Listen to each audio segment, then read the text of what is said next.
Hey, this is Victor Antonio, and welcome to another episode of the Victor Report. Anyway, today's question comes from one of my YouTube subscriber, G Moses. Yes, I didn't make that up. That's his handle.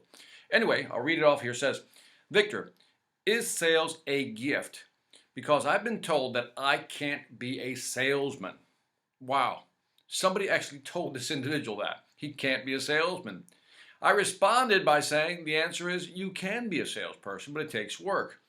Now, there was a study done a while back, I think about 2 years ago, and I think it was by Benchmark Index. And what they discovered based on their study is that 13%, 13% of people are natural born salespeople, which means that the other 87% have to work at it. I include myself in that 80% because I've had to work at it. And that's what I told G Moses. I said, G Moses, you just have to work at it. Like anything else, it requires practice. How do you do it? First, you study something. Let me give you the formula for studying something, becoming good at something. First, study it, right? Get the book, read the books, study it.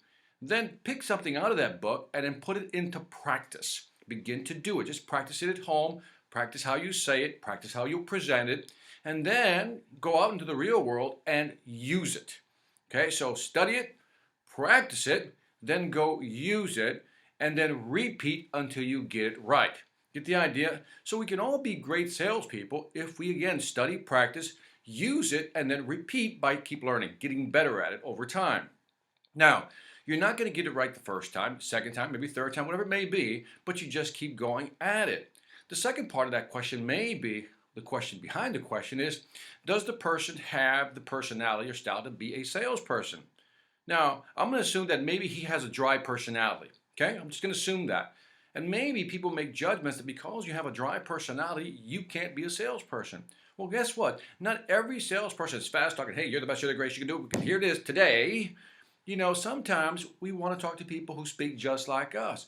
It's not about style. It really is about the content and value you provide your customers. So it doesn't matter if you're type A or type C. In other words, you're very analytical or you're very casual, whatever it may be or everything in between, it doesn't matter. Your style is your style. So the real question is, how do you use your style? How you speak, how you present, how you demonstrate, how you just do presentations in general, how do you use your style to be more effective at selling? See, don't try to change your style. Don't try to be like somebody else. You know, every time I see that movie Glengarry Glen Ross, and you remember Alec Baldwin, you know, the ABC, always be closing. And I think people have it in their heads that all salespeople have to be like that. You got to be a real hard ass. You got to have the business suits or the business, you know, business dress, whatever it may be for women. You don't have to be that person. That's Alec Baldwin. That's him. That's his selling style. That's not yours, maybe. So how do you take your selling style and make it effective? Again, don't try to change who you are. Take who you are and again, study, practice, use it. Again, in the markets, you can really get a real understanding of how things work and then repeat. Just keep practicing until you get it right. And eventually, it'll become very natural, start flowing out of you through your style. See, that's the way to learn. That's the way to learn selling. Not to try to copy somebody else or mimic them or even try to emulate them. Figure out what your style is. Just be who you are. Learn it, practice it, use it, repeat the cycle, and you will be a great salesperson. G Moses, that was for you. Take care. This is Victor Antonio. We'll see you tomorrow on the Victor Report. Take care.